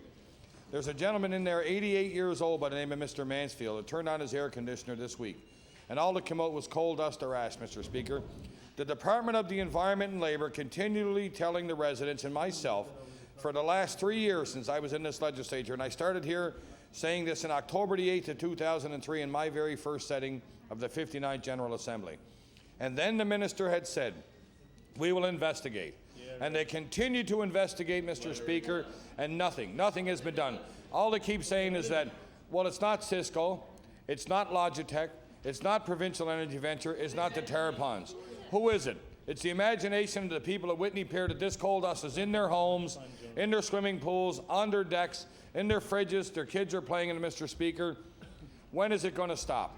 Now, the last minister went down there and met with these people, Mr. Speaker, and I spoke to the Department of the Environment as much as last week or the week before. They're down taking samples, Mr. Speaker. They've done this before. They've taken sample after sample to find out the origin of the pollution. Where is it coming from? Mr. Speaker, nobody knows. Enough is enough. This community and the people that live in this community want answers. They want answers from this new minister, Mr. Speaker, and they want answers from the members of this legislature. Do you think for one incident, Mr. Speaker, if this was going on in Mabou, that I'd be standing in here today? No, you wouldn't be. Do you think that this was going on in this capital city here, that this would be going on today? No. 3 years now, ongoing, coal dust, fly ash, petcoke. It's a mystery. It's a mystery, Mr. Speaker. Mr. Bill Lawrence wakes up in his home today. Coal dust all over his car, all over his home. Kendra and Eddie Christie. Swimming pool is like a quicksand. Pat and Jean Murphy, swimming pool. Alden and Francis Marr. I'll go on and on. These are the phone calls that I receive as a member of the Legislative Assembly to deal with this issue. 3.5 years going on and on and on. The department always says we're going to get an example, we're going to know. I want somebody to be held accountable. I want who's ever causing this to be fined, and I want the restitution to be given to the members of the community that live there. And this coal dust and pollution all the time. For over 100 years, steelmaking polluted this area. Where you live next door to the toxic, Canada's most toxic site, the Sydney Terrapons. When you mention that, Mr. Speaker, you know, that's what, you know, people just step away from it. But here we are again with coal dust. May the 6th of 2004 in this legislature, I stood up in my place. Wednesday, September the 29th of 2004, I stood up in my place. And Mr. Speaker, the former minister told me that I will continue to investigate. I will continue to find a solution. He told the residents that he met with in Sydney at a meeting that I was with the Minister of Environment from that government, that this was going to stop. This was not going to continue. Well, it's still continuing.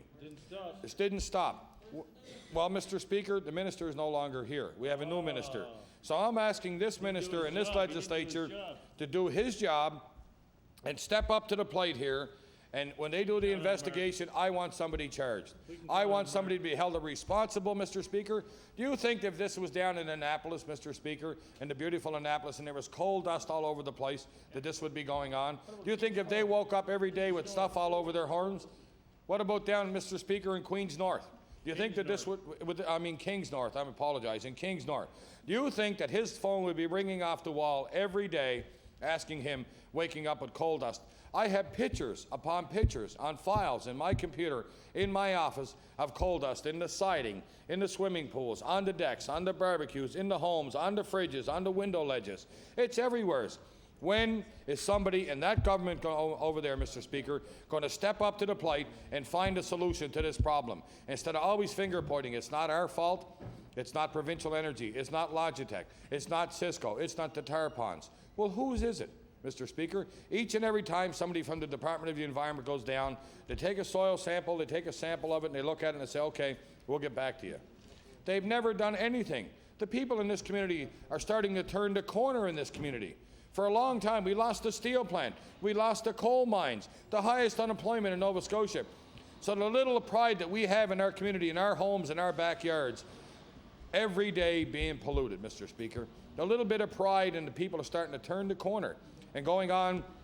They're starting to put money back into their homes, put money into their properties. Maybe someday the assessments of these homes will go up, Mr. Speaker. The people are proud of where they live at. They're very proud multicultural society, Mr. Speaker. But to have to wake up each and every day and call your MLA and call your councillor and call your MP. I mean, Mr. Speaker, we're going to have to call Ghostbusters next because they don't know where it's coming from. They just don't know where it's coming from. Mr. Speaker, I'd like to see the minister, the new minister, come down and we'll get a little hall in that community and we'll meet with the people and he can tell them what's going on in that community, Mr. Speaker. He can stand in his place as the Minister of the Department of the Environment and tell them that, you know, I'm going to live up to the former minister's commitment that this was not going to continue. Well, I challenge him to stand up in his place and tell the people in that community he's going to go and deal with this ongoing nightmare. That this nightmare is going to be taken care of, Mr. Speaker. Mr. Speaker, I'm just wondered, you know, I appreciate what the former minister had said he'd done. The former minister came and met with these people, Mr. Speaker, but the problem is still there. I wouldn't be standing in my place today talking about the problem still being there, Mr. Speaker.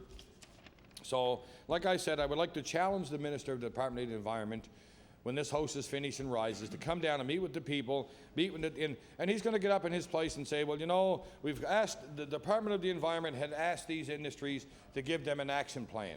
They're going to give them an action plan of what they're going to do for the health and safety of the workers, the health and safety of the community, Mr. Speaker. What I'd like to see is somebody held responsible and accountable. Who's going to pay for cleaning off the siding in these homes? Who's going to pay for cleaning of the pools? Who's going to pay for the cleaning of their homes, Mr. Speaker? Who is going to do this, Mr. Speaker? Ash, coal dust. You know, for generations we lived under generations we lived under pollution. So we finally don't have a steel plant, we don't have a coal mines, but this is what we have each and every day. And I say if this was going on in Mabou, it wouldn't be going on, Mr. Speaker. Somebody would be charged, and somebody would be fined, Mr. Speaker. I want the minister to stand up in his place and tell the people of the community of Whitney Pier, from Bay Street to Robert Street to Henry Street to Webster Street to Ferris Street to Bryan Street to Breton Street to James Street to Furnace Street, all the way down that whole area, Mr. Speaker, where they wake up each and every day with, they don't know what it is, pet coke, coal dust, fly ash. Something has to be done, Mr. Speaker. And this department for far too long has been getting away. We're coming in, we're going to do an investigation. But nobody's ever been held accountable. So I say to the new Minister of the Department of the Environment, hold somebody accountable for their actions and making these homes the way they are today, Mr. Speaker. Thank you.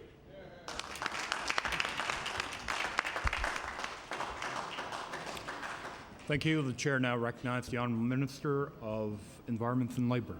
Thank you very much, Mr. Speaker, and I want to thank the honourable member for bringing this concern forward. I've watched him in action as an MLA, particularly as we sat together on the Standing Committee of Community Affairs, and I know that he's a passionate and concerned spokesperson for his riding and for his people, and I commend him on that.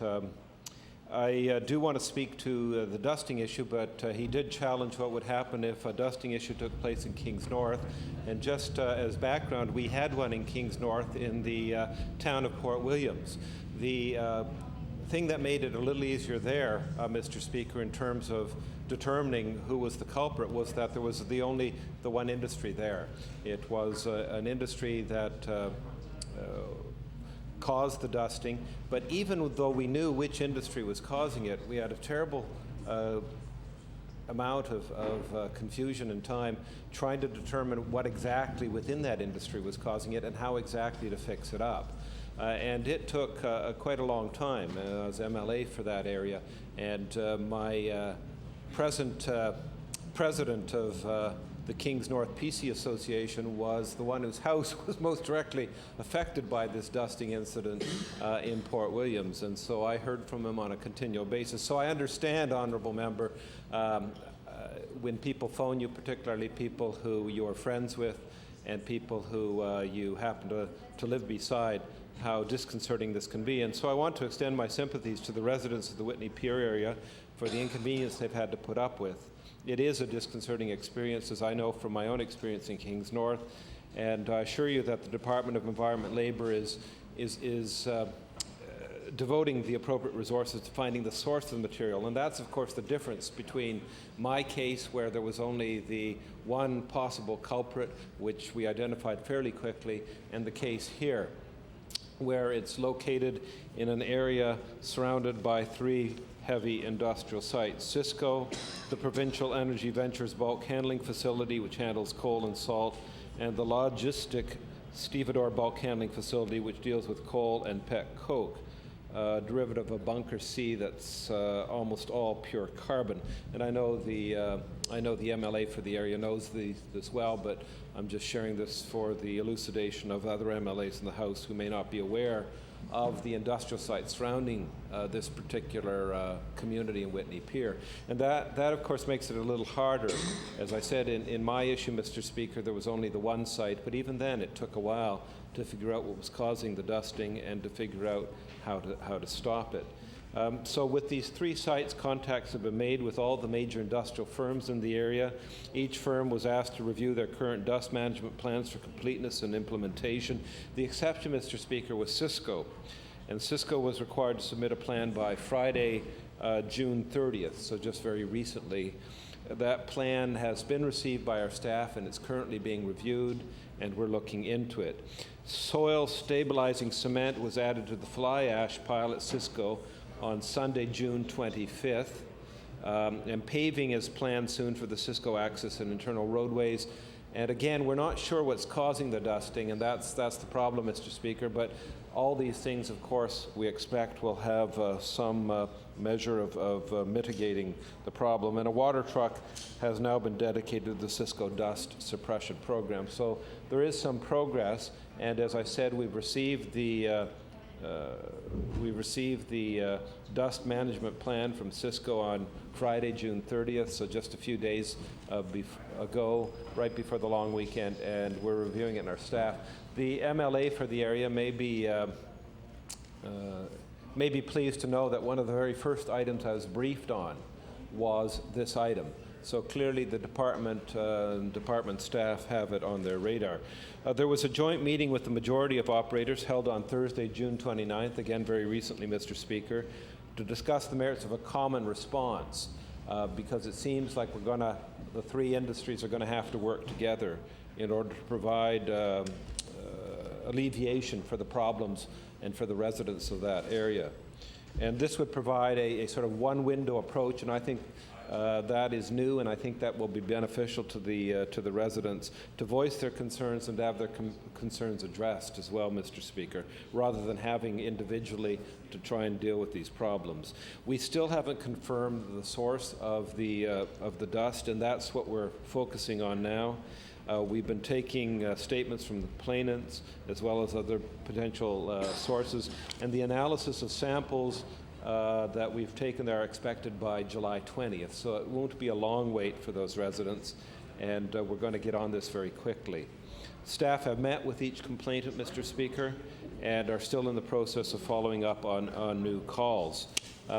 In the meantime, I do want to stress that we're deeply concerned about this problem. We intend to get to the bottom of it. We intend to see that the problem is put to rest for the good of the residents. But we want to caution that the source of the dust has not been determined, and we don't want to leap to any conclusions or to make irresponsible statements until we know the source of it and until we can do the necessary work to help remediate the problem. So I guess all I can say to the honourable member at this time, thank him for bringing the issue forward. He had brought it to me previously on this issue and alerted me that this was an issue that was of deep concern to him and to the residents. And again, I commend him for being an MLA that works hard for his residents. We are getting very close, I believe, to being able to solve the problem. There has been some progress made in this, and we hope with this one-stop window, this one-stop solution, that will help both the residents and the industrial companies in the area to be able to work together, and we'll have the solution to the problem within a very short time. As I said, the analysis from the soil samples were taken June 29th, June 30th. We hope to have that analysis back July 20th, so we're working as quickly as we can, Mr. Speaker. And so again, I reiterate, I want to thank the member for bringing this to my attention. As a new Minister for Environment Labour, I want to assure him that the department has been very active on this file. And as I said, this is one of the first files I was briefed on. I want to assure him that I'm interested in helping to alleviate the situation in his riding, since I understand, having gone through this in my own riding, that it's a perplexing problem and one that you want to solve quickly. And we'll be working on it and doing our best for the citizens of Whitney Pier and for his riding. So thank you very much, Mr. Speaker. Thank you. The honourable member for Preston. Thank you, Mr. Speaker. It's a privilege to stand again in this House and speak on issues that concern many of our residents. You know, as we look at the discussion we're having this evening, that the dust complaints in Whitney Pier and the coal dust and the problems that are associated with that, the health problems and the problems we could go on and talk about for a long time. And I've got a great deal of faith in the staff at the Department of Environment. They're usually very, very prompt to react to an issue when it comes forward, and they ensure that they do their due diligence as they must do when they proceed. And hopefully in this case, this problem will be resolved, and the Minister has given us the indication that it will be as quickly as possible. And as new Minister in the Department, I can understand it will take him some time to go through this process. It seems to be, I've got an article here which I'll table from the Cape Breton Post when I'm done quoting from it. It's, you know, over and over again, you're talking about the different people from different organizations saying that it's not their dust, and the next organization saying it's not their dust. And I'll just read Cisco site manager John McLean said that he's doubtful if the majority of the dust coming from his site. And then you go to the next one, and it goes on down through the whole thing, as Cisco says the same thing, and our terminal Logitech stevedore says it's not a chance that it's from his organization. It's a funny thing, everybody runs and hides as soon as there's a problem created in the area. And definitely, if there's this much coal dust, and I haven't personally had the opportunity to see the coal dust, but I'm sure if the honourable member that represents the area indicates there is, and the Minister indicates there's a problem, there's definitely a serious problem here. So it should be easy to find out where this material is coming from, and I hope the department is taking samples and comparing samples with the potential sources of the contaminant, and will act accordingly when they locate the source and hopefully get it prevented, stopped, and long-term solution to this problem. And if indeed, if somebody hasn't been acting properly, we'll charge the culprit with the problem and be the end of it and set an example for other people. When we talk about that, I've also want to raise the issue about dust and pollutants about Tufts Cove generating plant here in Dartmouth. And when you drive into work in the morning, there's on a still day without the wind, you can see an orange cloud hanging over the city. And lo and behold, the orange cloud is exactly the same color as the fumes coming out of the Tufts Cove generating plant. And I brought this issue up before to the previous minister and other ministers regarding this in many committee meetings over the last many years that I've been here in the legislature.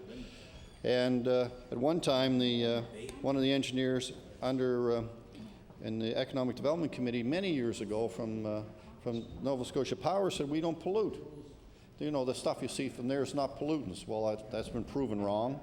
And you see the pollutants come, and there's a lot of health issues that probably are coming from that thing. And again, probably, who knows until definitive tests are done.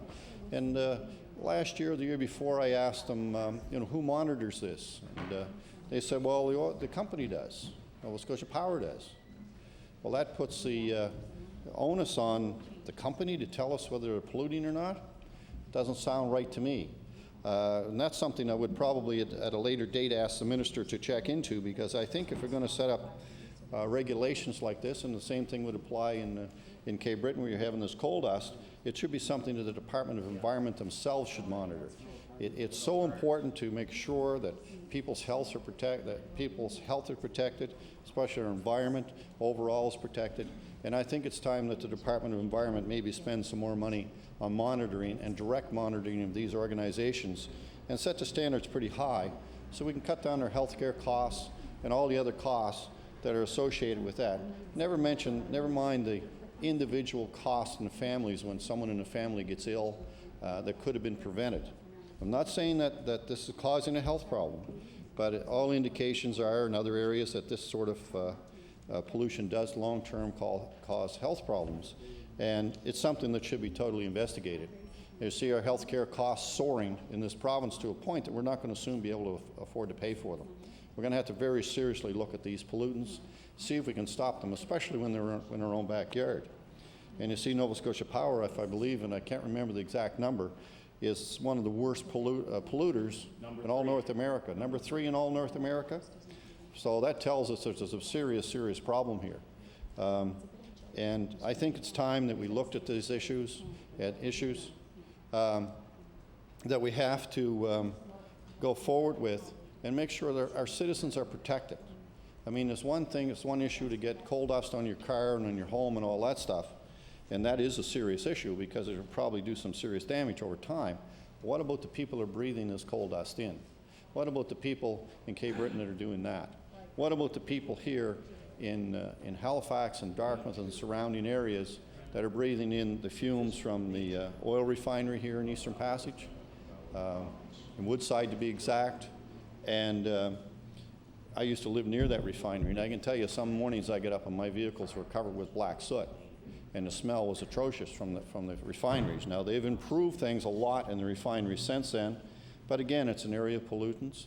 It's an area that the Department of Environment should monitor and should ensure that these companies are doing their job properly to ensure our health and safety of all our citizens. And again, I'll talk about Tufts Cove. You know, years ago, there used to be a line where the pollution stopped. You could very clearly see it. It was just about the city boundary with Dartmouth, and that was a few years ago. I'd say about 10, 12 years ago. The line now has moved out to Lake Echo. It's got that much worse. Now, I'm sure it's not all Nova Scotia Power's fault because a lot of vehicles, a lot of home heating and other things go on that cause some of the contaminants. But the color of the pollutants are the exact same colors coming out of the stacks in Nova Scotia Power. And you could drive across a bridge some mornings. I see this every day because I travel in here every day. And some of the days when it was really hot and the air is heavy and the pollutants are coming down and just laying a big cloud right over the whole city. It's an orange-colored cloud. I guarantee you, if you're going to breathe that material in, it can't be good for our health. I mean, we get high incidence of cancer in the communities and other respiratory diseases and other diseases that are probably in one way or another related to the pollutants we breathe in the air, for wherever they come from.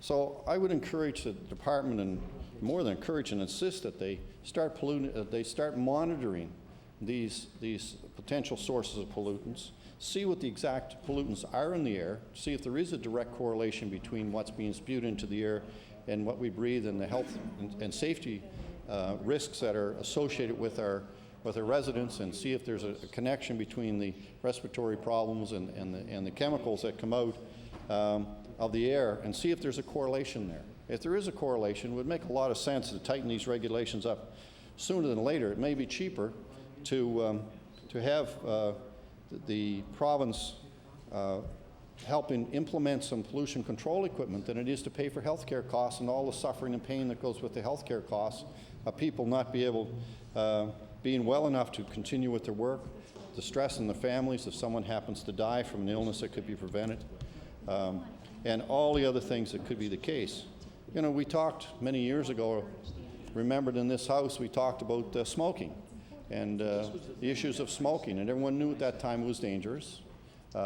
It's become obvious recently that it's a lot more dangerous than we ever envisioned. But today, it's an acceptance of people not to smoke in public places. Now, if you would have said that 20 years ago, people would have said, forget it, I've got the right to smoke here. And the people that didn't smoke really didn't argue about it too much. And I think it's the same thing. We've got a big smokestack, a big cigarette that's lit over there in Tufts Cove. spewing out tons and tons and tons of contaminants, which they could easily change over, by the way, to natural gas, which would have a lot less contamination in the air and help possibly some of these long-term illnesses prevent them. So I would encourage the department to move quickly to resolve the problem that you have in the Whitney Pier with the coal dust, and also to look at the other issues we have around the province to ensure that these pollutants aren't affecting our health in the long term that we need for residents to live well and to be productive in our society here in Nova Scotia and to make it the best place in the world, which I still believe it is the best place in the world to live, and encourage our children to be brought up in a safe environment. Thank you, Mr. Speaker. Thank you. I would like to thank all the honourable members for having taken part in tonight's late debate. A motion for adjournment has been made. The House will rise to sit again tomorrow afternoon at the hour of 2 p.m. The House is adjourned.